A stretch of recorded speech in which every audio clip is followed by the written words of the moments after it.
যিনি ছিলেন সৌন্দর্যের আকর, যে মানুষটির দিকে তাকিয়ে ক্ষুধার্ত মানুষগুলো ক্ষুধার কথা ভুলে যেত, যে মানুষটির চেহারার দিকে তাকিয়ে একেবারে পথ হারা মানুষগুলো পথের দিশা পেত, যে মানুষটি ছিল সৌন্দর্যের পরিপূর্ণ রূপ। আমরা যখন অবাক বিস্ময়ে তাকিয়ে দেখি, আমরা তাকিয়ে দেখি তিনি মধ্যম আকৃতির একজন মানুষ, না তিনি লম্বা না তিনি খাটো।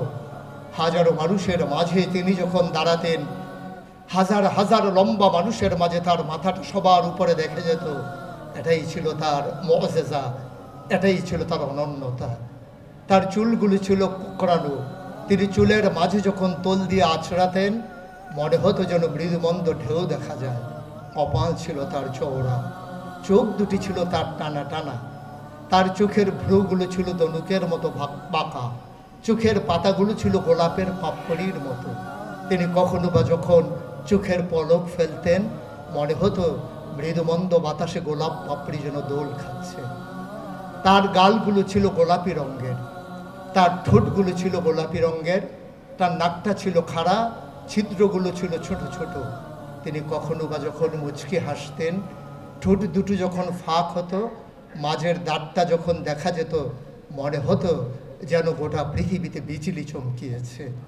তিনি কখনো বা যখন হেঁটে যেতেন কোনো মেঠু পথে, মরুপথ দিয়ে হেঁটে যাওয়ার পরে 1 মাস পরে কখনো বা যখন সাহাবা হেঁটে যেতেন, মানুষের কাছে জানতে চাইতেন এ পথ দিয়ে কি আমার নবী পা মারিয়ে গিয়েছেন।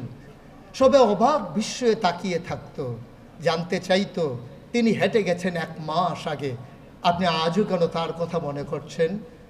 সাহাবা বলতেন 1 মাস আগে আমার নবী হেঁটে গেছেন এ পথে, আজও যেন নবীর গায়ের জান্নাতি গন্ধ পাওয়া যায় এ পথে। নবী যখন ঘামতে ঘামতে ঘরে যেতেন, চেহারার মাঝে মুক্তোর দানার মতো যখন ঘামগুলো জমে থাকতো, মায়েদের ঘরে যাওয়ার পরে মায়েরা বলতেন ইয়া রাসূলুল্লাহ চুপটি করে একটু বসুন দেখি। নবী যখন বসে যেতেন, মায়েরা ছোট্ট শিশি বের করে এনে তার কপালের জমা ঘামগুলো শিশির ভিতরে ঢুকিয়ে রাখতেন।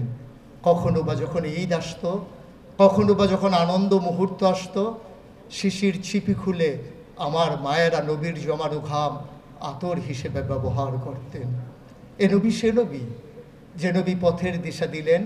কোরআনুল কারীমের সূরা তাওবার 111 নম্বরের আয়াত, ইন্নাল্লাহা আশতারা মিনাল মুমিনিনা আনফুসাহুম ওয়া আমওয়ালাহুম বিআন্না লাহুমুল জান্নাহ। যার দৃষ্টিকোণ থেকে তার জীবনকে তিনি সাজিয়ে নিলেন, তার জীবন, তার মরণ, তার চাওয়া পাওয়াগুলোকে আল্লাহর রাহে যিনি বিলিয়ে দিলেন, তিনি তো সেই নবী যার বিদায় লগ্নে আল্লাহ তাবারক ওয়া তাআলা গোটা মানব জাতির জন্য রেখে বলে দিলেন, আল ইয়াউমা আকমালতু লাকুম দীনাকুম ওয়া আতমামতু আলাইকুম নি'মাতি ওয়া রাদিতু লাকুমুল ইসলাম দীনা। তিনি সেই নবী যিনি শুধু মানুষের নবী নন, তিনি শুধু পরশমণি নন, তিনি নবী আমার, তিনি সকলের জন্য নবী। আমরা তাকে খাটো করব না এইভাবে তিনি শুধু মুসলমানের নবী ছিলেন না, তিনি গোটা মানব জাতির নবী, তিনি সমস্ত মাখলুকাতের নবী। যেখানে আলহামদুলিল্লাহি রাব্বিল আলামিন, সেখানে নবী হচ্ছেন ওমা আরসালনাকা ইল্লা রাহমাতাল লিল আলামিন। আল্লাহ যখন সকল জায়গায় রব, নবী তখন সকল জায়গায় রহমত। আজকে মঞ্চে যারা, সামনে যারা, সবাই সে নবীর আদর্শকে বক্ষে ধারণ করে 56,000 বর্গ মাইলের এই বাংলাদেশকে, 18 কোটি মানুষের এই বাংলাদেশকে নবীর আদর্শে যখন আদর্শে উজ্জীবিত করতে চায়, যখন এই মানুষগুলো 24-এর সেই পরিবর্তনের পরে আবার মানুষগুলোকে নতুন করে সাজাতে চায়, তারা সাজাতে চায় নবীর আদর্শে। যেমন করে 1,500 বছর আগে নবী সাজিয়েছিলেন মক্কা মুকাররমায়, মদিনা মুনাওয়ারায়, আমরা বাংলাদেশকে সাজাতে চাই নবীর আদর্শে উজ্জীবিত হয়ে।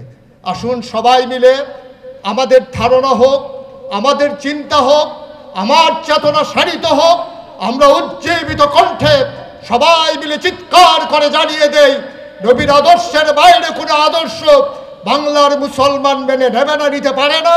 আর এই আদর্শ বাস্তবায়ন করার জন্য সকল জায়গায়, সকল সময়ে, সকল অবস্থানে যেমন করে আমরা ছিলাম, যেমন করে আমরা আছি, আমরাই যদি ভবিষ্যতে থাকবো ইনশাআল্লাহ। কখনো এই মাথা নত হতে পারে না, শির দিতে পারি, কিন্তু আমরা সে আমাবা বিক্রি করে দেব না। ইসরাবে রঙ্গ বুকু গুলিস্থা সমঝে তো আহে নাদন কক্ষকু আসিয়ান সমঝে তো। পাশ্চাত্যের সেই ধ্বজাধারী মানুষের কাছে নীতি বিক্রি করে দেব না। নীতি সেই অবিয় আদর্শ নিয়েই বেঁচে থাকতে চাই, যেমন করে অতীত পূর্বপুরুষেরা তারা আদর্শ নিয়েই দুনিয়া থেকে বিদায় হয়েছেন, আমরা এমন করেই বিদায় নিতে চাই। শেষে শুধু একথা বলে জাগিয়ে দিতে চাই, ঘুমিয়ে ঘুমিয়ে আর একটা মুহূর্ত কাটিয়ে দেওয়ার সময় নেই। সময় এসেছে একীভূত হওয়ার, সময় এসেছে ভেদাভেদ ভুলে সবাই এক পতাকা তলে এসে নিজে ঐক্যবদ্ধ পাঞ্জা লড়ার, জানিয়ে দেওয়ার সময় এসেছে। ঘুমিয়ে ঘুমিয়ে আর নয়। যার নামে, যার স্মরণে আজকে কিতাব রচনা হয়েছে, ডাক্তার মোহাম্মদ আবিদ হোসেন, যিনি সাধারণ শিক্ষায় শিক্ষিত, জেনারেল শিক্ষায় শিক্ষিত হওয়ার পরেও নবীপ্রেম বক্ষে ধারণ করে সত্যিকার অর্থেই, যিনি বইয়ের নাম রেখে দিয়েছেন নবীমোর পরশমণি। যে মানুষটি এসেছিলেন ১৫০০ বছর আগে, তিনি এসে দেখলেন সভ্যতার লেশ মাত্র নেই, অন্ধকারের মাঝে হারিয়ে গেছে গোটা মানবতা। যেখানে নারীর ইজ্জত নেই, নারীর সম্মান নেই, নারীর অধিকার নেই, যেখানে মানুষে মানুষে ভেদাভেদ কালয় আর ধলয়, যেখানে মানুষে মানুষে ভেদাভেদ মালিক আর কর্মচারীর মাঝে, যেখানে গোষ্ঠী প্রথা প্রবল, যে মানুষগুলো রাস্তার মোড়ে দাঁড়িয়ে থাকতো লাঠিসোঁটা নিয়ে মানুষের সম্পদ লুণ্ঠন করার জন্যে, তিনি আসলেন, পথের দিশা দিলেন।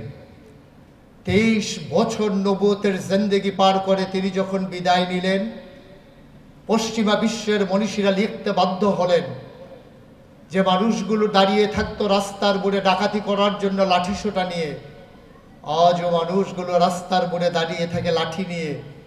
আগে দাঁড়িয়ে থাকতো ডাকাতি করার জন্যে, এখন দাঁড়িয়ে থাকে কেউ ডাকাতি করে কিনা পাহারা দেওয়ার জন্য। এ আমূল পরিবর্তন ঘটিয়ে দিলেন যে মানুষটি। আল্লাহ তাবারক ওয়া তাআলা 23 বছরের হায়াতে জিন্দেগিতে যে কোরআনকে নাজিল করে দিলেন, কোরআনুল কারীমের এমন একটা আদেশ নাই যেটা আমার নবীর জীবনে নাই। কোরআনের এমন একটা নিষেধ নাই যেটা আমার নবীজি ছেড়ে দেন নাই। তার সুরত, তার সিরত, তার চরিত্র এবং তার নমুনা ছিল অপূর্ব এক সমন্বয়, যেন সোনার মাঝে সোহাগা। তিনি দেখতে যেমন ছিলেন, তার চরিত্র ছিল তেমন উত্তম, এবং সকল মানুষের জন্য তার চরিত্র ছিল আদর্শ, আজও আছে। সম্মানিত উপস্থিতি, ১৫০০ বছর আগে যে মানুষটি এমন সুন্দর করে মাত্র 23 বছরের ব্যবধানে গোটা পৃথিবীকে বদলে দিলেন, দেখিয়ে দিলেন, চিনিয়ে দিলেন, জানিয়ে দিলেন, আজও আমরা দেখি এই ভূখণ্ড বাংলাদেশে 1947 সালের 14ই আগস্ট, সেই 17 সালের আম্রকাননে, পলাশীর আম্রকাননে নবাব সিরাজউদ্দৌলাকে পরাজিত করে 1757 সালের 23শে জুন যেমন করে বাংলার সূর্য অস্তমিত গিয়েছিল, আর 1947 সালের 14ই আগস্ট ভারত উপমহাদেশ থেকে ইংরেজেরা যখন বিদায় হলো, এই ভারতীয় উপমহাদেশটা দুটা ভাগ করা হলো, পাকিস্তান এবং হিন্দুস্তান। পাকিস্তান ছিল 2 অংশে বিভক্ত, পূর্ব পাকিস্তান, পশ্চিম পাকিস্তান। পূর্ব পাকিস্তানের মানুষগুলো ছিল বঞ্চিত, তারা সকল দিক থেকেই ছিল বঞ্চনার শিকার।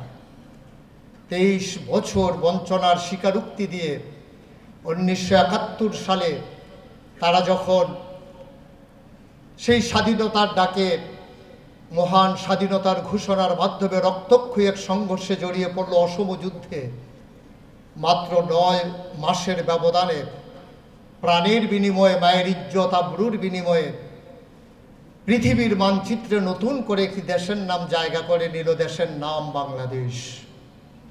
1947 থেকে 71, 71 থেকে 2025 বছরের পর বছর যায়, নদীতে পানি গড়ায়, পূর্ব আকাশে সূর্য উঠে পশ্চিমে অস্ত যায়, রাতের পরে দিন আসে, দিনের পরে আবার রাত আসে। বাংলার মানুষের ভাগ্যের বদল হলো না। 23 বছরে যে মানুষটি ভাগ্যের বদল ঘটালো পুরো পৃথিবীর মানুষের, অন্ধকার থেকে নিয়ে আসলো আলোতে, জাহেলিয়াত থেকে যিনি তাওহীদ আর রিসালতে সেই চরম পরাকাষ্ঠা প্রদর্শনের জন্য আখিরাতের তামান্না নিয়ে জাগিয়ে দিলেন ঘুমন্ত মানবতাকে। বছরের পর বছর গেল, ক্ষমতার অদল বদল হলো, যারা ক্ষমতায় আসলো ভাগ্যের বদল হলো। সেই 1500 বছর আগে যখন ছিল না কোনো প্রাইমারি ইনস্টিটিউশন, যখন ছিল না প্রি প্রাইমারি নৈশ শিক্ষা, গণশিক্ষা, ছিল না উচ্চ বিদ্যালয়, মাদ্রাসা, কওমিনা, আলিয়া, ছিল না যখন কোনো ইউনিভার্সিটি, ছিল না রাষ্ট্রীয় অবকাঠামো, 1500 বছর আগে সেই মানুষটি যদি অন্ধকার থেকে মানুষকে আলোতে নিয়ে আসতে পারে, 47 থেকে 71, 71 থেকে 25 ক্ষমতার অদল বদল হলো, ভাগ্যের বদল হলো না মানুষের। আমরা দেখলাম 92% জন লোক মুসলমানের দেশে আঙ্গুল ফুলে শুধু কলা গাছ নয়, আঙ্গুল ফুলে বট গাছ হলো। ভাগ্যের বদল হলো তাদের, যারা ক্ষমতার মসনদে আরোহণ করেছে, গরিব আরো গরিব হয়েছে, খেটে খাওয়া মানুষ রাস্তায় পিছে পড়েছে। মানুষের ভাগ্যের বদল হয় নাই। আজও চিৎকার করে জানিয়ে দিতে ইচ্ছে করে, ভাগ্যের বদলের জন্য যার কাছে যেতে হবে তিনি রবি মোর পরশমণি। সেই নবীর আদর্শে যদি আবার নিজেদেরকে আদর্শবান করা যায়, যে মানুষটিকে আল্লাহ তাবারক ওয়া তাআলা উসওয়াতুন হাসানা হিসাবে পাঠালেন, যিনি ছিলেন সৌন্দর্যের আকর, যে মানুষটির দিকে তাকিয়ে ক্ষুধার্ত মানুষগুলো ক্ষুধার কথা ভুলে যেত, যে মানুষটির চেহারার দিকে তাকিয়ে একেবারে পথ হারা মানুষগুলো পথের দিশা পেত, যে মানুষটি ছিল সৌন্দর্যের পরিপূর্ণ রূপ। আমরা যখন অবাক বিস্ময়ে তাকিয়ে দেখি, আমরা তাকিয়ে দেখি তিনি মধ্যম আকৃতির একজন মানুষ, না তিনি লম্বা না তিনি খাটো। হাজারো মানুষের মাঝে তিনি যখন দাঁড়াতেন, হাজার হাজার লম্বা মানুষের মাঝে তার মাথাটা সবার উপরে দেখা যেত। এটাই ছিল তার মুআজিজা, এটাই ছিল তার অনন্যতা। তার চুলগুলো ছিল কোঁকড়ানো, তিনি চুলের মাঝে যখন তোল দিয়ে আছড়াতেন মনে হতো যেন মৃদুমন্দ ঢেউ দেখা যায়। কপাল ছিল তার চওড়া, চোখ দুটি ছিল তার টানা টানা, তার চোখের ভ্রুগুলো ছিল ধনুকের মতো বাঁকা, চোখের পাতাগুলো ছিল গোলাপের পাপড়ির মতো। তিনি কখনো বা যখন চোখের পলক ফেলতেন মনে হতো মৃদুমন্দ বাতাসে গোলাপ পাপড়ি যেন দোল খাচ্ছে। তার গালগুলো ছিল গোলাপি রঙের, তার ঠোঁটগুলো ছিল গোলাপি রঙের, তার নাকটা ছিল খাড়া, ছিদ্রগুলো ছিল ছোট ছোট। তিনি কখনো বা যখন মুচকি হাসতেন, ঠোঁট দুটো যখন ফাঁক হতো, মাঝের দাঁতটা যখন দেখা যেত মনে হতো যেন গোটা পৃথিবীতে বিজলি চমকিয়েছে। তিনি কখনো বা যখন হেঁটে যেতেন কোনো মেঠু পথে, মরুপথ দিয়ে হেঁটে যাওয়ার পরে 1 মাস পরে কখনো বা যখন সাহাবা হেঁটে যেতেন, মানুষের কাছে জানতে চাইতেন এ পথ দিয়ে কি আমার নবী পা বাড়িয়ে গিয়েছেন। সবে অবাক বিস্ময়ে তাকিয়ে থাকতো, জানতে চাইতো তিনি হেঁটে গেছেন 1 মাস আগে, আপনি আজও কেন তার কথা মনে করছেন। সাহাবা বলতেন 1 মাস আগে আমার নবী হেঁটে গেছেন এ পথে, আজও যেন নবীর গায়ের জান্নাতি গন্ধ পাওয়া যায় এ পথে। নবী যখন ঘামতে ঘামতে ঘরে যেতেন, চেহারার মাঝে মুক্তোর দানার মতো যখন ঘামগুলো জমে থাকতো, মায়েদের ঘরে যাওয়ার পরে মায়েরা বলতেন ইয়া রাসূলুল্লাহ চুপটি করে একটু বসুন দেখি। নবী যখন বসে যেতেন, মায়েরা ছোট্ট শিশি বের করে এনে তার কপালের জমা ঘামগুলো শিশির ভিতরে ঢুকিয়ে রাখতেন। কখনো বা যখন ঈদ আসতো, কখনো বা যখন আনন্দ মুহূর্ত আসতো, শিশির ছিপি খুলে আমার মায়েরা নবীর জমানো ঘাম আতর হিসেবে ব্যবহার করতেন। এ নবী সে নবী যে নবী পথের দিশা দিলেন, কোরআনুল কারীমের সূরা তাওবার 111 নম্বরের আয়াত, ইন্নাল্লাহা ইশতারা মিনাল মুমিনিনা আনফুসাহুম ওয়া আমওয়ালাহুম বিআন্না লাহুমুল জান্নাহ। যার দৃষ্টিকোণ থেকে তার জীবনকে তিনি সাজিয়ে নিলেন, তার জীবন, তার মরণ, তার চাওয়া পাওয়াগুলোকে আল্লাহর রাহে যিনি বিলিয়ে দিলেন, তিনি তো সেই নবী যার বিদায় লগ্নে আল্লাহ তাবারক ওয়া তাআলা গোটা মানব জাতির জন্য রেখে বলে দিলেন, আল ইয়াউমা আকমালতু লাকুম দীনাকুম ওয়া আতমামতু আলাইকুম নি'মাতি ওয়া রাদিতু লাকুমুল ইসলাম দীনা। তিনি সেই নবী যিনি শুধু মানুষের নবী নন, তিনি শুধু পরশমণি নন, তিনি নবী আমার, তিনি সকলের জন্য নবী। আমরা তাকে খাটো করব না এইভাবে তিনি শুধু মুসলমানের নবী ছিলেন না, তিনি গোটা মানব জাতির নবী, তিনি সমস্ত মাখলুকাতের নবী। যেখানে আলহামদুলিল্লাহ রাব্বিল আলামিন, সেখানে নবী হচ্ছেন ওমা আরসালনাকা ইল্লা রাহমাতাল লিল আলামিন। আল্লাহ যখন সকল জায়গায় রব, নবী তখন সকল জায়গায় রহমত। আজকে মঞ্চে যারা, সামনে যারা, সবাই সে নবীর আদর্শকে বক্ষে ধারণ করে 56,000 বর্গ মাইলের এই বাংলাদেশকে, 18 কোটি মানুষের এই বাংলাদেশকে নবীর আদর্শে যখন আদর্শে উজ্জীবিত করতে চায়, যখন এই মানুষগুলো 24-এর সেই পরিবর্তনের পরে আবার মানুষগুলোকে নতুন করে সাজাতে চায়, তারা সাজাতে চায় নবীর আদর্শে। যেমন করে 1,500 বছর আগে নবী সাজিয়েছিলেন মক্কা মুকাররমায়, মদিনা মুনাওয়ারায়, আমরা বাংলাদেশকে সাজাতে চাই নবীর আদর্শে উজ্জীবিত হয়ে। আসুন সবাই মিলে আমাদের ধারণা হোক, আমাদের চিন্তা হোক, আমার চেতনা সারিত হোক, আমরা উজ্জীবিত কণ্ঠে সবাই মিলে চিৎকার করে জানিয়ে দেই, নবীর আদর্শের বাইরে কোনো আদর্শ বাংলার মুসলমান মেনে নেবে না, নিতে পারে না। আর এই আদর্শ বাস্তবায়ন করার জন্য সকল জায়গায়, সকল সময়ে, সকল অবস্থানে যেমন করে আমরা ছিলাম, যেমন করে আমরা আছি, আমরাই যদি ভবিষ্যতে থাকবো ইনশাআল্লাহ। কখনো এই মাথা নত হতে পারে না, শির দিতে পারি, কিন্তু আমরা সে আমাবা বিক্রি করে দেব না। ইসরাবে রঙ্গ বুকু গুলিস্থা সমঝে তো আহে নাদন কক্ষকু আসিয়ান সমঝে তো। পাশ্চাত্যের সেই ধ্বজাধারী মানুষের কাছে নীতি বিক্রি করে দেব না, নীতি সেই অবিয় আদর্শ নিয়েই বেঁচে থাকতে চাই।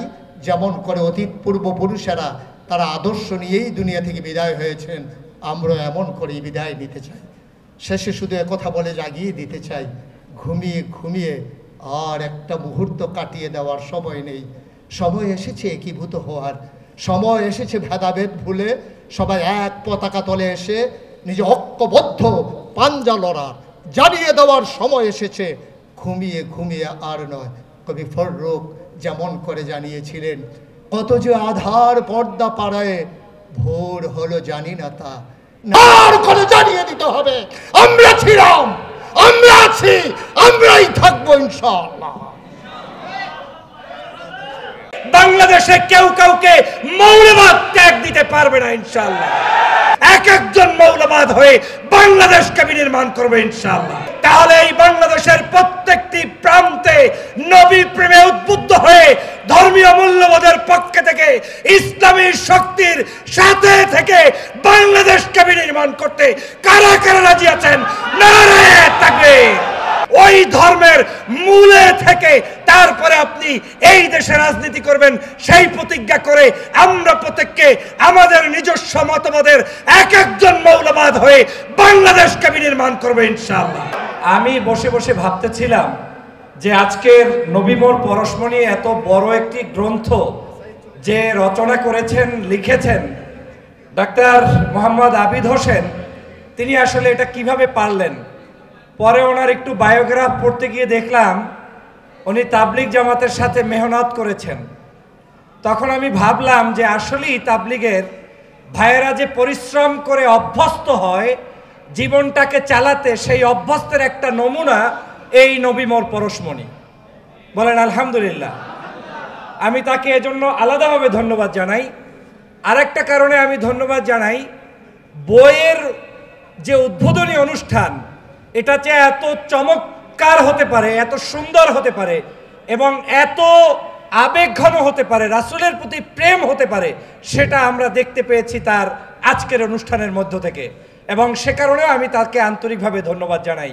আমরা এই বাংলাদেশে তাবলিগ জামাত হোক, পীর সাহেব চরমনাইয়ের লোক হোক, ইসলামিক অন্য রাজনৈতিক দলের লোক হোক, কিংবা তিনি কলেমায় বিশ্বাসী কোনো মানুষ হোক, যেখানেই থাকবে সে ব্যক্তি ইসলামিক ধর্ম চর্চা করবে, কর্ম পালন করবে, নবীর প্রেমে আশিক হবে, তার সকল কর্মকাণ্ড পরিচালনা করবে। এটা করতে গিয়ে বাংলাদেশে কেউ কাউকে মৌলবাদ ত্যাগ দিতে পারবে না ইনশাআল্লাহ। অতএব এরাই হচ্ছে মূল শক্তি, যারা রাসূল প্রেমে একেবারে উদ্বুদ্ধ হয়ে ডাক্তারি জীবনের মধ্য থেকেও তিনি আজকে রাসূলের জীবন গ্রন্থ রচনা করে আজকের আমাদের কাছে তার ভালোবাসা প্রকাশ করেছেন। এটা আমাদের প্রত্যেকের জীবনেই আমাদের পরিচালিত হওয়া উচিত, বাস্তবায়িত হওয়া উচিত। সেই প্রত্যাশা আমরা আপনাদের কাছ থেকে করতেই পারি। আজকের এই অনুষ্ঠানটি আমি দেখেছি দল, আপনারা যারা এখানে আছেন, আপনারা কি মনে করেন নবী প্রেম ব্যতীত, ধর্মপ্রেম ব্যতীত এই বাংলাদেশে অন্য কোনো মতবাদ দিয়ে এই বাংলাদেশকে শাসন করা সম্ভব? যদি সেটা সম্ভব না হয়, তাহলে এই বাংলাদেশের প্রত্যেকটি প্রান্তে নবী প্রেমে উদ্বুদ্ধ হয়ে ধর্মীয় মূল্যবোধের পক্ষে থেকে ইসলামী শক্তির সাথে থেকে বাংলাদেশকে বিনির্মাণ করতে কারা কারা রাজি আছেন? নারায়ে তাকবীর, নারায়ে তাকবীর। আল কোরআনের আলো শুধু ঘরে জ্বালাইলেই হবে না, আল কোরআনের আলো। আসুন আমরা তাবলিগের ভাইয়েরা, ইসলামের ভাইয়েরা, জামাতের ভাইয়েরা, চরমনায়ের ভাইয়েরা, পীর সাহেবান, বিশ্ববিদ্যালয়ের শিক্ষক, সুধী, কৃষক, ছাত্র ছাত্রী, সাহিত্যিক, সাংবাদিক, কবি, প্রত্যেকের কাছে আমার আহ্বান থাকবে, এমনকি হিন্দু, মুসলিম, বৌদ্ধ, খ্রিস্টান যে যে ধর্মে আছেন, ওই ধর্মের মূলে থেকে তারপরে আপনি এই দেশে রাজনীতি করবেন, সেই প্রতিজ্ঞা করে আমরা প্রত্যেককে আমাদের নিজস্ব মতবাদের এক একজন মৌলবাদ হয়ে বাংলাদেশকে বিনির্মাণ করবে ইনশাআল্লাহ। সবাইকে ধন্যবাদ। আল্লাহ হাফেজ। আসসালামু আলাইকুম। এটা মানা হয় না। নবী আলাইহিস সালাতু ওয়াস সালাম পাগড়ির আদর্শ মেনেছি, দাড়ির আদর্শ মেনেছি, লম্বা জামার আদর্শ মেনেছি, নবী আলাইহিস সালাতু ওয়াস সালামের দাওয়াতের আদর্শ মেনেছি, কিন্তু অন্যায়ের মোকাবেলা করার আদর্শ আমরা কেন মানছি না? অন্যায়ের প্রতিবাদ করার আদর্শ কেন মানছি না? হক কথা বলার কথার আদর্শ কেন মানছি না? নবী আলাইহিস সালাতু ওয়াস সালাম দাম দান শহীদ করার আদর্শ আমরা কেন মানবো না? নবী আলাইহিস সালাতু ওয়াস সালাম রক্ত ঝরাবার আদর্শ কেন মানবো না? কারণটা কি? আমরা নবী আলাইহিস সালাতু ওয়াস সালাম রক্ত ঝরাবার ঘটনা বর্ণনা করে কত কাদা কেটেছি, কিন্তু আমাদের শরীর থেকে জীবনে একটা ফোঁটা রক্ত ঝরাই নেই। নবী আলাইহিস সালাতু ওয়াস সালামের ঘাম ঝরানোর কথা কত বয়ান করেছি, কিন্তু আমার শরীর থেকে এক ফোঁটা ঘামও আমি ঝরাই নেই। নবী আলাইহিস সালাতু ওয়াস সালাম তলোয়ারের বয়ান কত করেছি, কিন্তু আমার হাতের মধ্যে কোনোদিন অন্যায়ের মোকাবেলার জন্য একটা লাঠি ওঠে নাই। আশিদ্দাউ আলাল কুফফার রুহামাউ বাইনাহুম তারাহুম রুক্কান সুজ্জাদা ইয়াবতাগুনা ফাদলাম মিনাল্লাহি ওয়া রিদওয়ানা। নবীর চরিত্রের কথা কোরআনে অনেক বর্ণনা করেছি, কিন্তু যখনই আমি বাতিলের মোকাবেলা যাই, বিড়াল হয়ে যাই, তখন আর বাঘ হতে পারি না। এই আজীব এক মানুষ। আমরা স্টেজে বয়ান করি নবীর আদর্শ নিয়ে, কিন্তু আমার মধ্যে নবীর আদর্শ বলতে কিছুই থাকে না।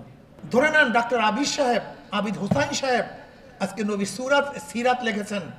এই সিরাতের মধ্যে নবীর যুদ্ধের হাজার ঘটনা নিয়ে আসছেন, কিন্তু তার কাছে প্রশ্ন করেন আপনার মনের মধ্যে যখন লিখেছেন একজন যুদ্ধ করতে মনে চাইছে কিনা? প্রশ্ন করেন মনের কাছে। আমি লিখেছি যুদ্ধের ইতিহাস, কিন্তু আমি কি একদিন যুদ্ধ করার স্পৃহা আমার মধ্যে আসছে কিনা? আমাদের সমস্যা এখানে। আমি সেখানে একদিন বয়ান করতে গেলাম এক মাদ্রাসায়, মুহাদ্দিস সাহেব আমার পাশে, তিনি মুহাদ্দিস সানি কিতাবুল মাগাজি পড়ায়।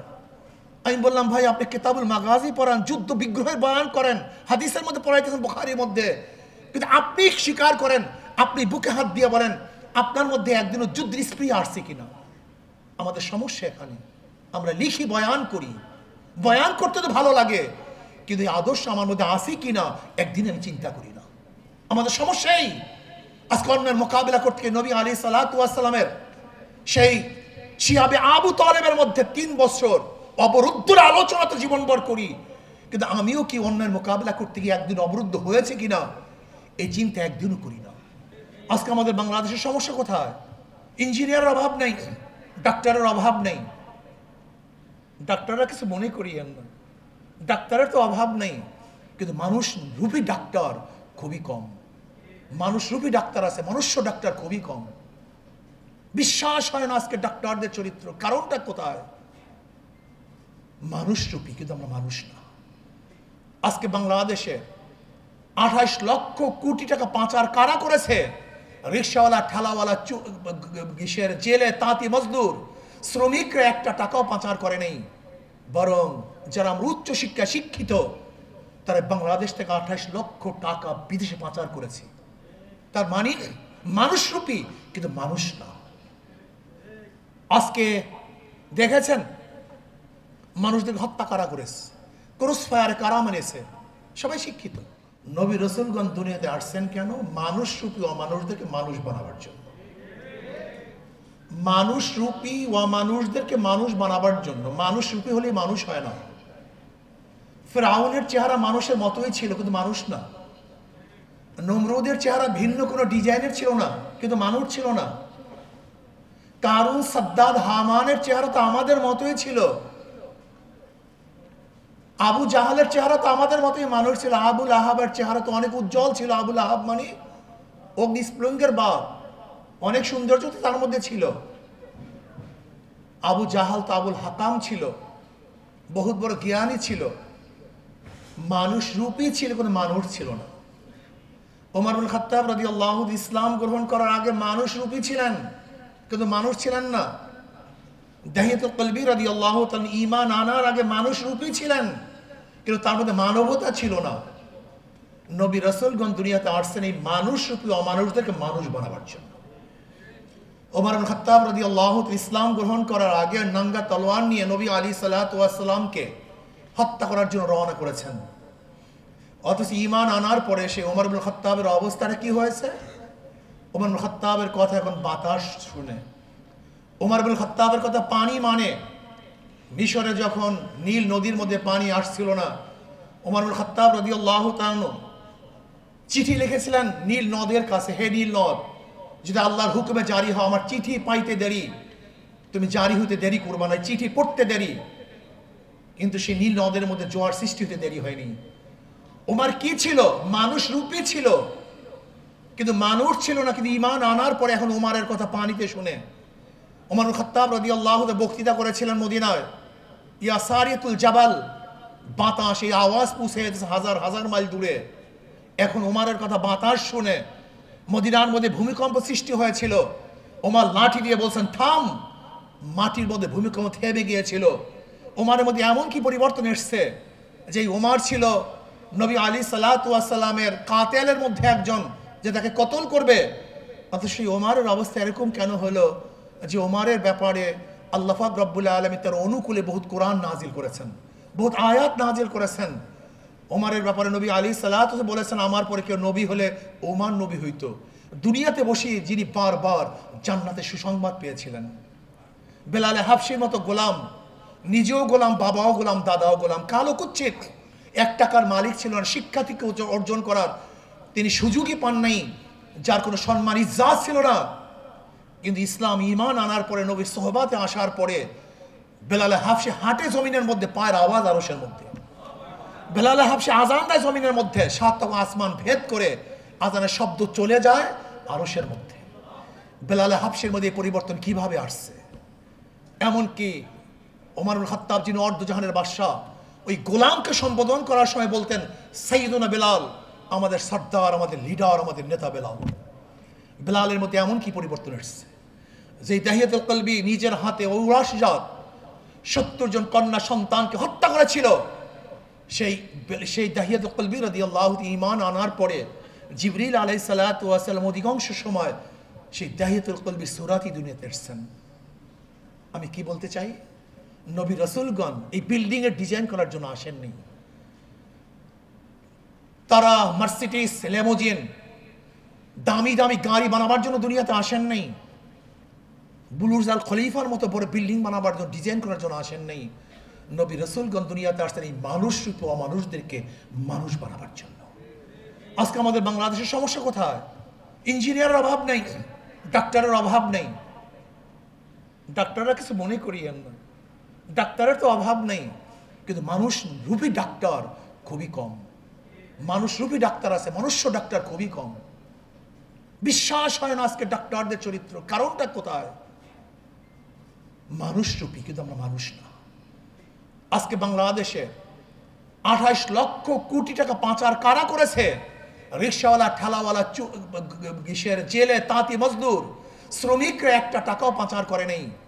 বরং যারা আমরা উচ্চ শিক্ষা শিক্ষিত, তারা বাংলাদেশ থেকে 28 লক্ষ টাকা বিদেশে পাচার করেছে। তার মানে মানুষ রূপী, কিন্তু মানুষ না। আজকে দেখেছেন মানুষদের হত্যা কারা করেছে, ক্রস ফায়ারে কারা মেনেছে? সবাই শিক্ষিত। আলী সাল্লাতু ওয়াস সালামের আদর্শ আমরা মানি, কিন্তু সকল আদর্শ মানতে চাই না। এটা মানা হলো না, এটা মানা হয় না। নবী আলী সাল্লাতু ওয়াস সালাম পাগড়ির আদর্শ মেনেছি, দাড়ির আদর্শ মেনেছি, লম্বা জামার আদর্শ মেনেছি, নবী আলী সাল্লাতু ওয়াস সালামের দাওয়াতের আদর্শ মেনেছি। কিন্তু অন্যায়ের মোকাবেলা করার আদর্শ আমরা কেন মানছি না? অন্যায়ের প্রতিবাদ করার আদর্শ কেন মানছি না? হক কথা বলার কথার আদর্শ কেন মানছি না? নবী আলী সাল্লাতু ওয়াস সালাম দাম দান শহীদ করার আদর্শ আমরা কেন মানবো না? নবী আলী সাল্লাতু ওয়াস সালাম রক্ত ঝরাবার আদর্শ কেন মানবো না? কারণটা কি? আমরা নবী আলী সাল্লাতু ওয়াস সালাম রক্ত ঝরাবার ঘটনা বর্ণনা করে কত কাদা কেটেছি, কিন্তু আমাদের শরীর থেকে জীবনে একটা ফোঁটা রক্ত ঝরাই নেই। নবী আলী সাল্লাতু ওয়াস সালামের ঘাম ঝরানোর কথা কত বয়ান করেছি, কিন্তু আমার শরীর থেকে এক ফোঁটা ঘামও আমি ঝরাই নেই। নবী আলী সাল্লাতু ওয়াস সালাম তলোয়ারের বয়ান কত করেছি, কিন্তু আমার হাতের মধ্যে কোনোদিন অন্যায়ের মোকাবেলার জন্য একটা লাঠিও ওঠে নাই। আশিদ্দাউ আলাল কুফফার রুহামাউ বাইনাহুম তারাহুম রুক্কান সুজ্জাদা ইয়াবতাগুনা ফাদলাম মিনাল্লাহি ওয়া রিদওয়ানা। নবীর চরিত্রের কথা কোরআনে অনেক বর্ণনা করেছি, কিন্তু যখনই আমি বাতিলের মোকাবেলা যাই, বিড়াল হয়ে যাই, তখন আর বাঘ হতে পারি না। আজীব এক মানুষ। আমরা স্টেজে বয়ান করি নবীর আদর্শ নিয়ে, কিন্তু আমার মধ্যে নবীর আদর্শ বলতে কিছুই থাকে না। এটা দিন না। আমি মনে করি মা আতাকুমুর রাসূল ফাখুযুহু ওয়া মা নাহাকুম আনহু ফান্তাহু। নবী আলী সাল্লাল্লাহু 23 বছরের জিন্দেগি নিয়ে আমাদের চিন্তা করতে হবে, সে আমল করতে হবে। এইমাত্র যে বলেছেন এক বক্তা, যে কোরআনের মধ্যে যাহা কিছু আদেশ ছিল নবী পালন করেছেন, যাহা কিছু নিষেধ ছিল সব বর্জন করছেন। এইটাই নবীর আখলাক, এইটাই নবীর চরিত্র। আল্লাহ নবী আলী সাল্লাল্লাহু আলাইহি সাল্লামের গোটা চরিত্রের আমল করার তৌফিক দান করেন। ধরে নেন ডাক্তার আবিদ হোসাইন সাহেব আজকে নবী সিরাত লিখেছেন। এই সিরাতের মধ্যে নবীর যুদ্ধের হাজার ঘটনা নিয়ে আসছেন, কিন্তু তার কাছে প্রশ্ন করেন আপনার মনের মধ্যে যখন লিখেছেন একজন যুদ্ধ করতে মনে চাইছে কিনা? প্রশ্ন করেন মনের কাছে। আমি লিখেছি যুদ্ধের ইতিহাস, কিন্তু আমি কি একদিনও যুদ্ধ করার স্পৃহা আমার মধ্যে আসছে কিনা? আমাদের সমস্যা এখানে। আমি সেখানে একদিন বয়ান করতে গেলাম এক মাদ্রাসায়, মুহাদ্দিস সাহেব আমার পাশে, তিনি মুহাদ্দিসে সানি কিতাবুল মাগাজি পড়ায়। আমি বললাম ভাই আপনি কিতাবুল মাগাজি পড়ান, যুদ্ধ বিগ্রহের বয়ান করেন, হাদিসের মধ্যে পড়াইতেছেন বুখারীর মধ্যে, কিন্তু আপনি স্বীকার করেন, আপনি বুকে হাত দিয়ে বলেন আপনার মধ্যে একদিনও যুদ্ধের স্পৃহা আসছে কিনা? আমাদের সমস্যা এখানে। আমরা লিখি, বয়ান করি, বয়ান করতে তো ভালো লাগে, কিন্তু এই আদর্শ আমার মধ্যে আসে কিনা একদিন আমি চিন্তা করি না। আমাদের সমস্যাই আজকে অন্যের মোকাবিলা করতে গিয়ে নবী আলী সাল্লাল্লাহু আলাইহি সাল্লামের সেই শিয়াবে আবু তালেবের মধ্যে 3 বছর অবরুদ্ধর আলোচনাতে জীবনভর করি, কিন্তু আমিও কি অন্যের মোকাবিলা করতে গিয়ে একদিন অবরুদ্ধ হয়েছে কিনা এই চিন্তা একদিনও করি না। কাজে আসুন না, যা লেখছি তা বাস্তবায়ন করি। আল্লাহ আমাকেও যা পড়ছি তা বাস্তবায়ন করার তৌফিক দান করেন। আমা আলাইনা ইল্লাল বালাগ। আসসালামু আলাইকুম ওয়া রাহমাতুল্লাহ। এখন যে বর্তমানে যে বাস্তবতা, যে মৌলবাদী বলা হয় কাদেরকে? যারা ইসলামের আলোকে একটা রাষ্ট্র ব্যবস্থা চায়। এটা এখন একটা গালিতে পরিণত হয়েছে। আমাদের দুঃখজনক বাস্তবতা হলো বাংলাদেশ স্বাধীনতার পরে এটাকে কেউ কেউ ব্যবহার করেছে, এখনো আবার কেউ কেউ এটাকে ব্যবহার করার চেষ্টা করছে। ইসলাম বিরোধী শক্তি সব দিক থেকে তারা বিভিন্ন কৌশল করে যাতে ইসলাম রাষ্ট্রীয়ভাবে প্রতিষ্ঠা হতে না পারে। সকল আয়োজন কিন্তু এই জন্যই। আমরা এখানে 92% মুসলমান। মুসলমান মানে কি? মুসলমান মানেই তো হলো আল্লাহ রাসূলের জীবন আদর্শ সে অনুকরণ করবে। আল্লাহ রাসূলের জীবনী থেকে পাথেয় সংগ্রহ করবে, তার নেতা হবে রাসূল আকরাম সাল্লাল্লাহু আলাইহি ওয়াসাল্লাম, এবং রাসূল আকরাম সাল্লাল্লাহু আলাইহি ওয়াসাল্লামের আদর্শের আলোকে যারা নেতৃত্ব দিবে তারা হবে মুসলমানদের নেতা। আর আমরা কিন্তু রাসূলকে বাদ দিয়ে, রাসূল আকরাম সাল্লাল্লাহু আলাইহি ওয়াসাল্লামকে বাদ দিয়ে অন্য নেতাদের বিভিন্ন আদর্শ অনুসরণ করে অন্য নেতাদের নেতৃত্বে আমরা সমাজ রাষ্ট্র প্রতিষ্ঠার চেষ্টা করি এবং শান্তি আশা করি, সেটা কোনোদিন হবে না। কারণ শান্তির জন্যই শান্তি দূত হিসাবে রাসূল আকরাম সাল্লাল্লাহু আলাইহি ওয়াসাল্লামকে আল্লাহ পাঠিয়েছেন, এবং তিনি শুধুমাত্র কিছু থিওরি দিয়ে যাননি, তিনি শান্তি প্রতিষ্ঠা করে দেখিয়ে গিয়েছেন। একটি শান্তির সমাজ, শান্তির রাষ্ট্র তিনি প্রতিষ্ঠা করে দেখিয়ে গিয়েছেন। সেটাই হলো আমাদের জন্য মডেল। একজন মহামানব আমাদের প্রিয় নবী হযরত মুহাম্মদ সাল্লাল্লাহু আলাইহি ওয়াসাল্লাম, তার জীবনী প্রতি মুহূর্তে লেখা হচ্ছে। তার ইন্তেকাল হয়েছে, তিনি পৃথিবী থেকে বিদায় নিয়েছেন আজকে থেকে প্রায় 1500 বছর আগে। তারপর থেকে নিয়েই বিগত 1500 বছর ব্যাপী লেখালেখি হয়েছে, গবেষণা হয়েছে, বিশ্লেষণ হয়েছে, এখনো পর্যন্ত তা থামে নাই, এখনো লেখালেখি হচ্ছে। এই যে ডাক্তার মোহাম্মদ আবিদ হোসেন, তিনি যে চমৎকার একটি কাজ করেছেন, প্রায় 1000 পৃষ্ঠা ব্যাপী একটি সিরাত গ্রন্থ তিনি রচনা করেছেন, নবী মোর পরশমণি এই শিরোনামে। তার কি চিন্তা এবং তার কি আদর্শ, এটা আমি খুব ভালো করে জানি না, কিন্তু তিনি এই গ্রন্থ রচনার ক্ষেত্রে যেই রেফারেন্সগুলো উল্লেখ করেছেন আমি লক্ষ্য করেছি। 31টা রেফারেন্স গ্রন্থ তিনি উল্লেখ করেছেন। এগুলো সবই নির্ভরযোগ্য এবং এগুলো সবই আমাদের অতীত নির্ভরযোগ্য যে দলিল আছে, দলিল থেকে নেয়া, এবং আমাদের অনেক নির্ভরযোগ্য আকাবের লিখনী এর মধ্যে আছে। অতএব আমরা নির্দ্বিধায় বলতে পারি যে উনি নিজে থেকে এখানে কিছু সংযোজন করেন নাই বা নিজের কোনো ভাষ্য এখানে তিনি তুলে ধরেন নাই, বরং তিনি আল্লাহর রাসূলের মহাব্বত নিয়ে এই কাজটি করেছেন, এবং তিনি নির্ভরযোগ্য রেফারেন্স গ্রন্থ থেকেও অনেক সাধনা করে, পরিশ্রম করে, গবেষণা করে তিনি তার এই বিশাল কর্মযজ্ঞটি সম্পাদন করেছেন। এই জন্যে আমি এর সাফল্য কামনা করি, তার এই গ্রন্থের ব্যাপক প্রচার প্রত্যাশা করি, এবং সবচাইতে বড় যেটা আমি প্রত্যাশা করি, তিনি হয়তো ব্যবসায়িক দৃষ্টিকোণ নিয়ে এই কাজটি করেন নাই। আমার পর্যবেক্ষণ বলে, আমার মনে হয় তিনি একেবারেই আল্লাহর রাসূলের মহাব্বত থেকে, আল্লাহর রাসূলের ভালোবাসা পাওয়ার জন্য এই কাজটি করেছেন। তিনি আল্লাহর রাসূলের ভালোবাসা পাক, যথাযথভাবে আল্লাহ রাব্বুল আলামিন তাকে জাযা দান করুক, এই প্রত্যাশা করি। আমি এখানে আমাদের মুরব্বীরা রয়েছেন, তারা আলোচনা করবেন, শেষ পর্যায়ে আলোচনা চলে এসেছে। কিছু বিষয় আলোচনা হয়েছে, আমি আমার সর্বশেষ যে বক্তা আলোচনা করেছেন ইসলাম সম্পর্কে, ইসলামের প্রসারের ক্ষেত্রে আল্লাহর রাসূলের কৌশলটা কি ছিল। এখানে ইসলামের সবচেয়ে বড় শক্তি হলো আমাদের কাছে যা আছে, দুইটা বিষয় সবচেয়ে বড় শক্তি, যা ইসলামকে কেউ পরাজিত করতে পারবে না যদি আমরা এই দুইটা শক্তিকে সঠিকভাবে ধারণ করি। একটা হলো কোরআন। কোরআন এমন এক শক্তি যেটা যুগের পর যুগ অনেক চেষ্টা সাধনা হয়েছে। এই কোরআন এমন একটি শক্তি যে ইসলামের বিরুদ্ধ পক্ষ যারা রয়েছে তারা এই কোরআনে বিন্দুমাত্র কোনো রকম সংশয় তারা খুঁজে বের করতে পারে নাই, এবং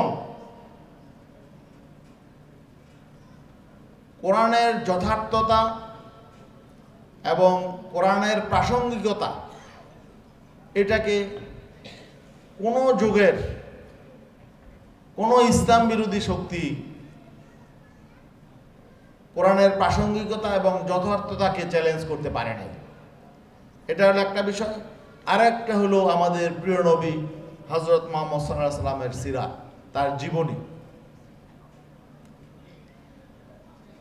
আল্লাহর রাসূলের জীবনীটাও ইসলামের জন্য একটা বিশাল শক্তি।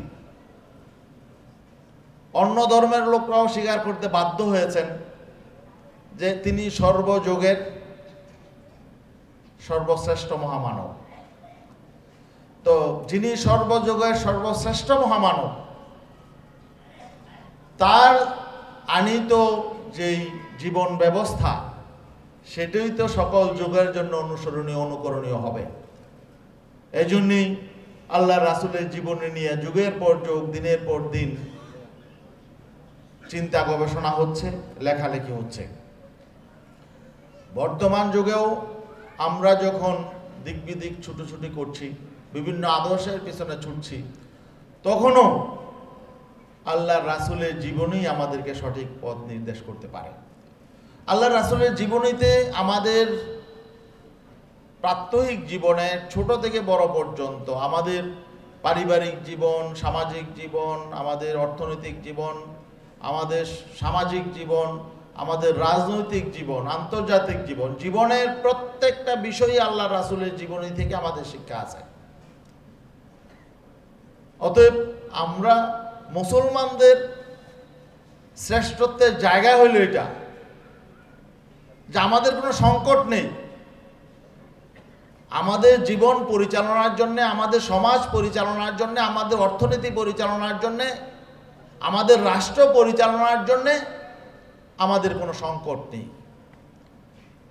তা এই জন্যই আসলে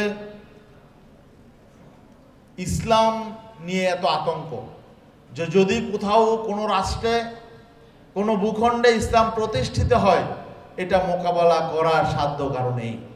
এজন্যই ইসলাম বিরোধী শক্তি সব দিক থেকে তারা বিভিন্ন কৌশল করে, যাতে ইসলাম রাষ্ট্রীয়ভাবে প্রতিষ্ঠা হতে না পারে। সকল আয়োজন কিন্তু এই জন্যই। দেখবেন একজন লোক 5 ওয়াক্ত নামাজ পড়ে, রোজা রাখে, পাগড়ি মাথায় দেয়, জুব্বা পরে, দাড়ি আছে, টুপি আছে, যাকাত দেয়, হজ করে, কোনো সমস্যা নেই। যখনই বলা হবে যে রাষ্ট্র চলতে হবে ইসলামের আদর্শের আলোকে, রাসূল আকরাম সাল্লাল্লাহু আলাইহি সাল্লামের রেখে যাওয়া বিধানের আলোকে রাষ্ট্র চলবে, তখনই বলা হয় যে মৌলবাদী। এখন যে বর্তমানে যে বাস্তবতা, যে মৌলবাদী বলা হয় কাদেরকে? যারা ইসলামের আলোকে একটা রাষ্ট্র ব্যবস্থা চায়। এটা এখন একটা গালিতে পরিণত হয়েছে।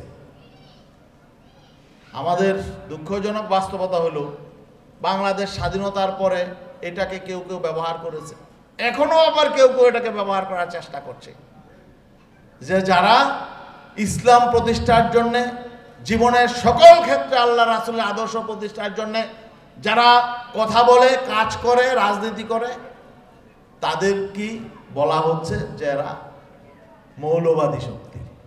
তো এই অবস্থা থেকে আমাদেরকে বেরিয়ে আসতে হবে। মানুষকে বুঝতে হবে আসলে প্রকৃতপক্ষে আল্লাহ রাসূলকে যারা ভালোবাসে, তারা তো আল্লাহ রাসূলকে শুধু ধর্মীয় নেতা হিসেবে নয়, বরং একজন রাষ্ট্রপ্রধান হিসাবেও তাকে মেনে নিতে হবে। ঠিক না?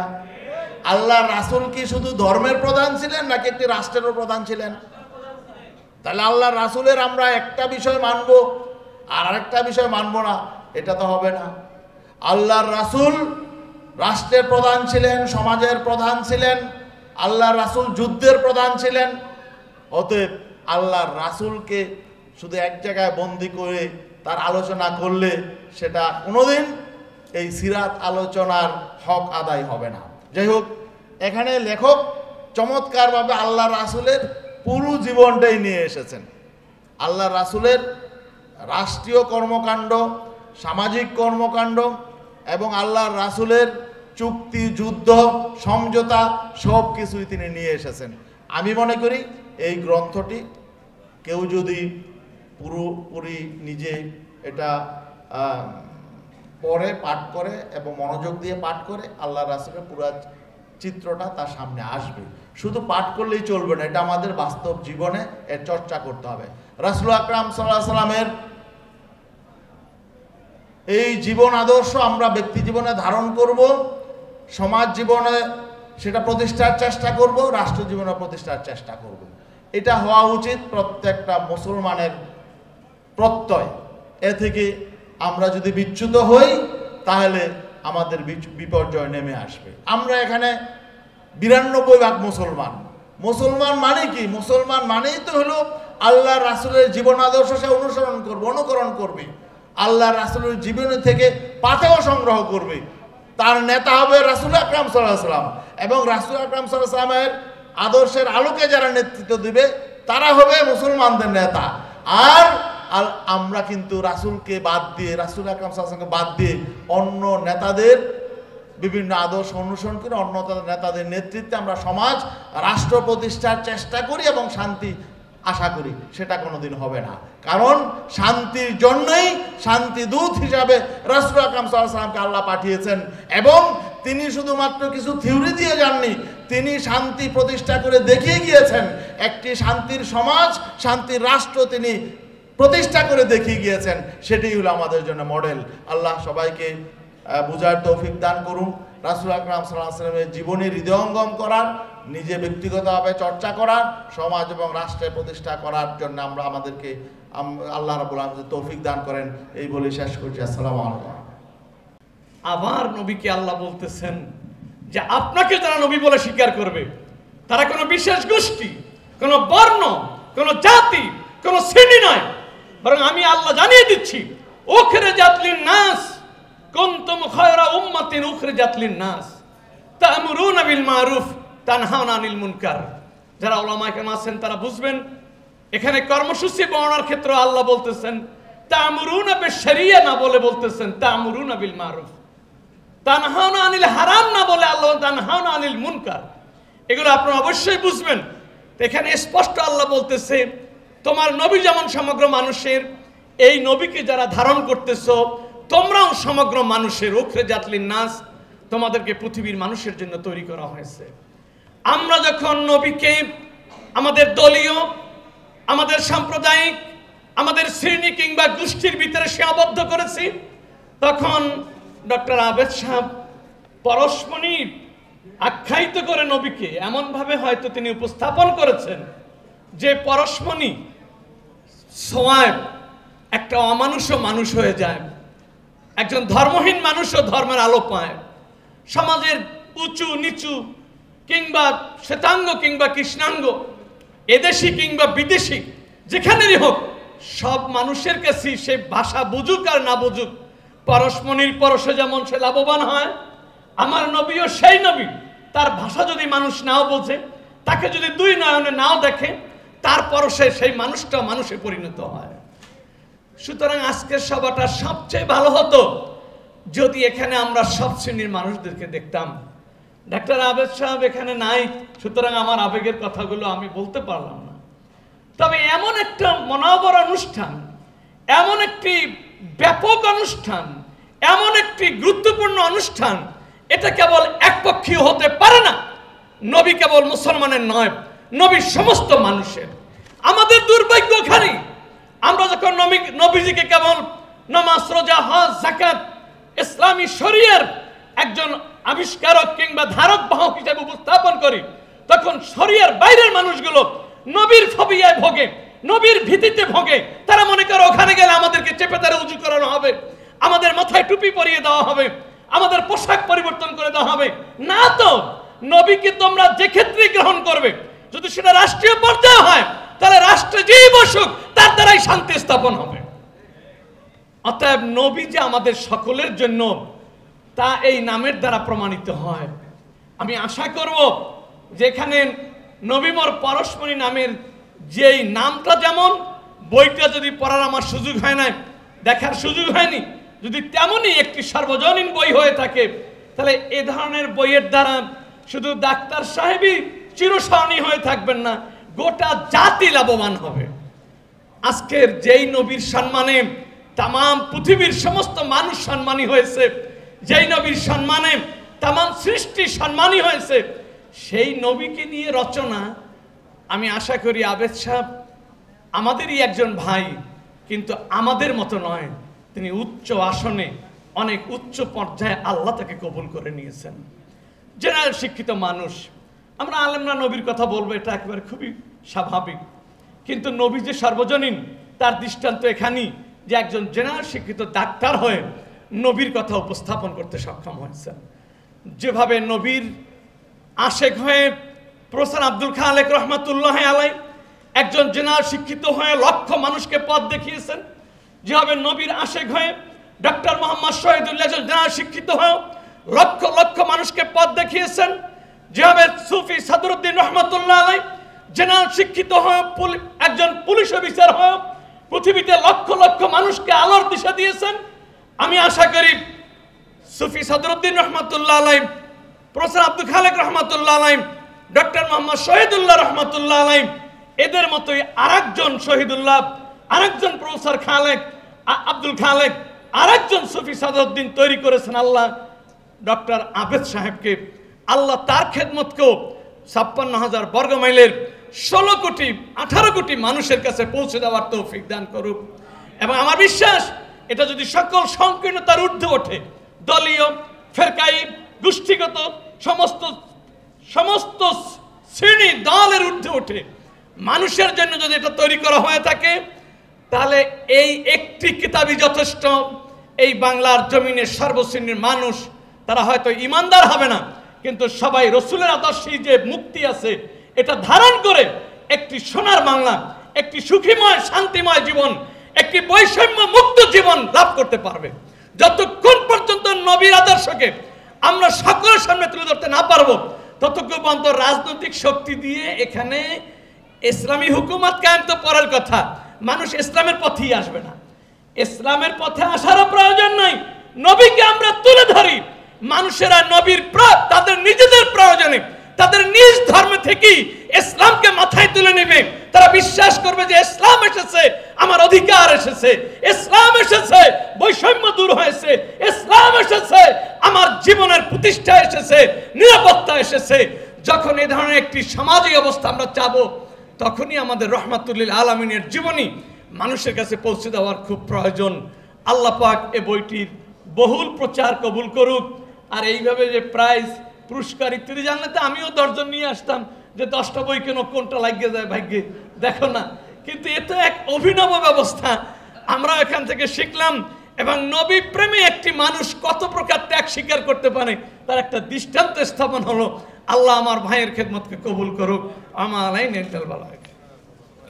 কোনো একজন সাহাবীর সন্ধান এমন দেওয়া যাবে না যার কাছে রাসূল দাওয়াত পৌঁছিয়েছেন আর তার মাথার উপরে তরবারি রেখে দেওয়া হয়েছে ইসলাম গ্রহণের জন্য, এমন কোনো ইতিহাস ইসলামের ইতিহাসে কেউ দেখাতে পারবে না। ওসমান গনি রাদিয়াল্লাহু তাআলা আনহু আরবের মধ্যে সবচেয়ে ধনাঢ্য ব্যক্তি ছিলেন। তাকে কি ইসলাম গ্রহণের জন্য তরবারির মাধ্যমে বাধ্য করেছে? তিনি কিভাবে ইসলাম গ্রহণ করলেন? তাকে কে বাধ্য করেছে? তরবারির মাধ্যমে। একেবারে কাছের কয়েকজন মানুষকে তিনি দাওয়াত দিয়েছেন প্রথমে, কিন্তু এই মানুষগুলো দাওয়াত পাওয়ার পরে তার সাথে কেমন আচরণ করেছেন? তিনি বলেছেন যে যার কাছেই তিনি দাওয়াত পৌঁছিয়েছেন সবাই হাসি মুখে তার দাওয়াতকে গ্রহণ করেছেন। কোনো একজন মানুষ এমন হয় নাই যারা রাসূলকে ছোটবেলা থেকে ভালোবেসেছেন, মোহাব্বত করেছেন, আগলে রেখেছেন, নিজের মনে করেছেন। কোনো একজন মানুষ এমন হয় নাই তারা রাসূলের দাওয়াতকে ফিরিয়ে দিয়েছেন। রাসূলের বিরোধিতা তারাই করেছে যারা রাসূলকে বুঝতে অক্ষম হয়েছে, ব্যর্থ হয়েছে। তিনি বলেছেন যে এই মানুষটা যখন দাওয়াত দিয়েছেন, তার কাছে তখন হাতে কোনো লাঠি ছিল না, তরবারি ছিল না। তার কাছে দুইটা বিষয় ছিল। একটা ছিল তার কাছে হোসনে আখলাক, সচ্চরিত্র, আরেকটা হচ্ছে হোসনে কিরদার, তার ভালো কাজ। এই দুইটা জিনিসের মাধ্যমে তিনি মানুষের আস্থা বিশ্বাস অর্জন করে নিয়েছিলেন। এর মাধ্যমে ইসলাম আজকে যুগ যুগ ধরে, শতাব্দী ধরে আমাদের পর্যন্ত পৌঁছেছে এবং কিয়ামত পর্যন্ত ইনশাআল্লাহ ইসলাম বাকি থাকবে। এখন এই যে প্রশ্নগুলো আসে, প্রশ্নগুলো আমাদের জানা দরকার। ইসলাম কিভাবে ছড়িয়েছে, কিভাবে পৌঁছেছে, ইসলাম কাকে বলে, এগুলো বিস্তর আলোচনার বিষয়বস্তু। এখানে আরেকটা বিষয়, আমাদের ওলামায়ে কেরাম যারা আলোচনা করেছেন বা এই সম্পর্কে লেখালেখি করেছেন, তারা একটা বিষয় আমাদেরকে দেখিয়েছেন। দারুল উলুম দেওবন্দের একটা মাকালা আছে সংক্রান্ত, খুব চমৎকার ছোট্ট মাকালা। সেখানে আলোচনা এসেছে যে যদি রাসূল আরবি সাল্লাল্লাহু তাআলা আলাইহি ওয়াসাল্লাম তরবারির মাধ্যমে ইসলামকে তিনি প্রচার প্রসার ঘটাতেন, তাহলে বলুন আরবের ওই সময়ের মধ্যে অন্যতম ব্যক্তি, শ্রদ্ধাভাজন ব্যক্তিত্ব ছিলেন সিদ্দিক আকবর রাদিয়াল্লাহু তাআলা আনহু। তাকে তরবারির মাধ্যমে ইসলাম গ্রহণে বাধ্য করার মতো তৎকালীন সময়ে রাসূলের সে সক্ষমতা ছিল না, জনবল ছিল না, কিন্তু তিনি কেন ইসলাম গ্রহণ করলেন সবার আগে? তৎকালীন আরবের মধ্যে ওমর ইবনে খাত্তাব রাদিয়াল্লাহু তাআলা আনহু, যাকে রোখার সাধ্য কারো ছিল না, যার সামনে দাঁড়িয়ে তার চিন্তা চেতনার বিরুদ্ধে ভিন্ন কোনো বক্তব্য উপস্থাপন করার সাহস কারো ছিল না, তিনি কিভাবে ইসলাম গ্রহণ করলেন? তাকে কে বাধ্য করেছে? তরবারির মাধ্যমে। ওসমান গনি রাদিয়াল্লাহু তাআলা আনহু আরবের মধ্যে সবচেয়ে ধনাঢ্য ব্যক্তি ছিলেন, তাকে কে ইসলাম গ্রহণের জন্য তরবারির মাধ্যমে বাধ্য করেছে? আলী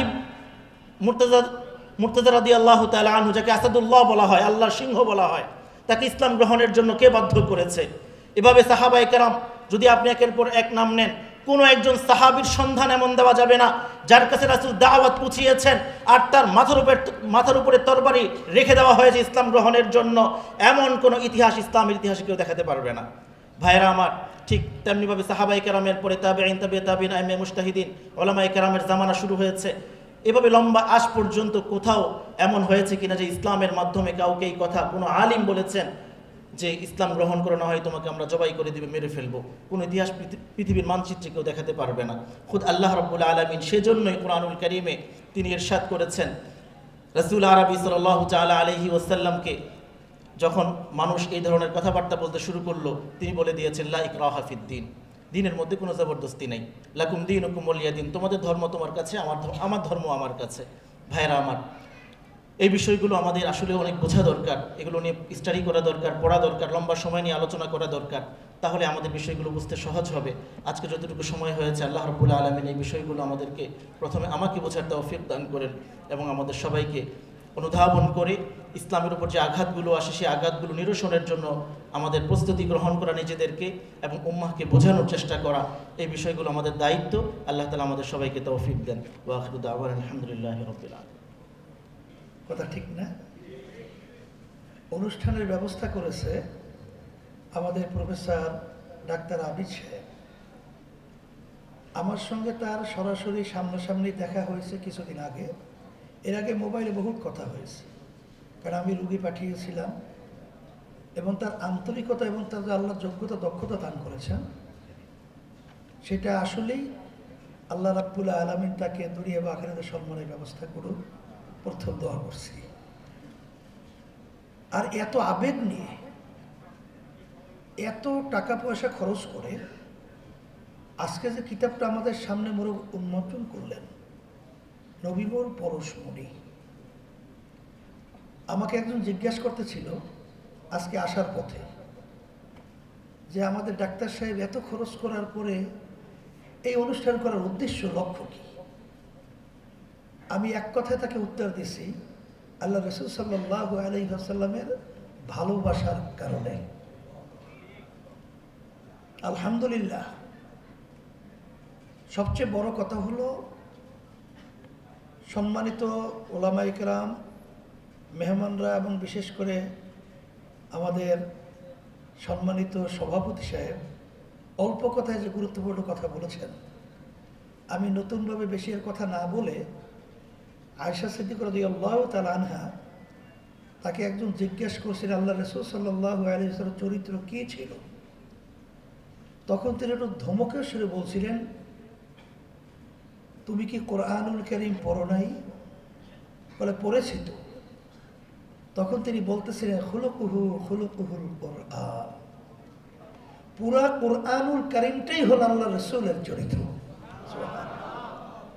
এক কথায় আজকে আমাদের ডাক্তার আবিদ সাহেব যে নবীমুর পরশমণি কিতাবটা লিখেছেন, আমি কিছু অংশ দেখেছি, এবং আমাদের সম্মানিত সভাপতি সাহেব তিনি আমাকে আগেও বলছিলেন নাস্তা খাওয়ার সময় যে অনেক চ্যাপ্টারগুলো আমি পড়েছি।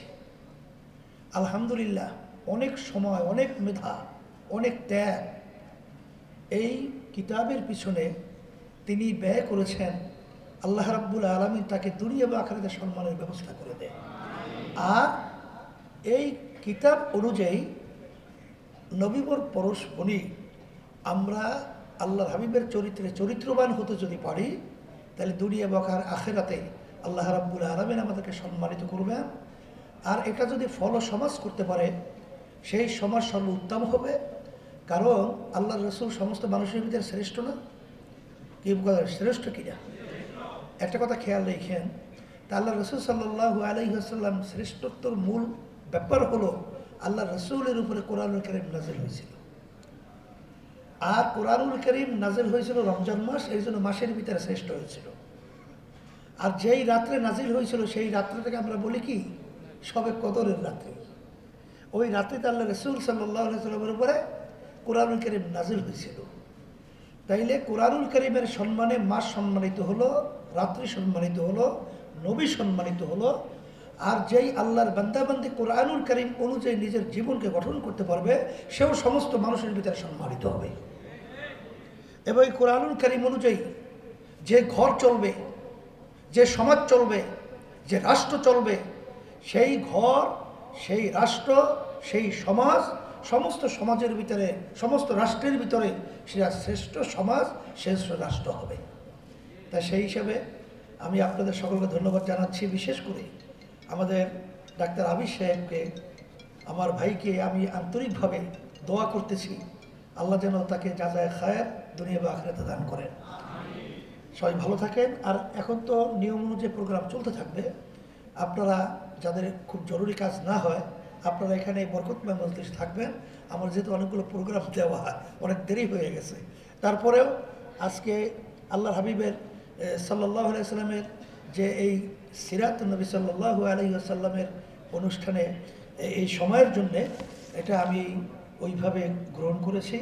আল্লাহ যেন আমাকেও এবং আমাদের সকলকেই আল্লাহ যেন এই চরিত্রবান হতে পারি, আল্লাহ তৌফিক দান করুন।